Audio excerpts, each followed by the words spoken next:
no for sale. RZB 500R warna kuning guys. Oh, solid, no flat pun mahal lah. Sekarang aku ada dekat satu booth yang ada motor-motor retro Kita tengok belakang aku ni. Macam-macam ada.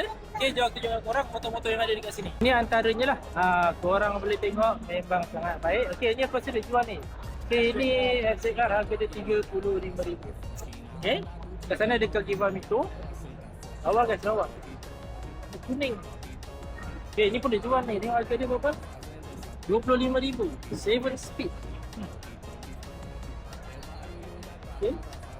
MZR ni pun cantik. Aku suka tengok MZR ni. Okay, ni semua motor-motor register ada nombor plate ni. Memang dia jual lah. Okay, ni ada Aprilia RS125. Okay, kita tengok harga dia berapa daripada depan.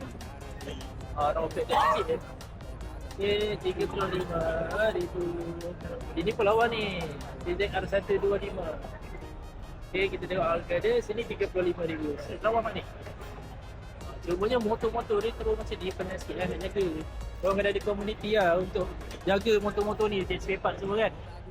Okay, lagi satu. Ini untuk aku kata boleh kata off-road lah Okay, ni TDR. Lawa gila. Warna biru. Nice.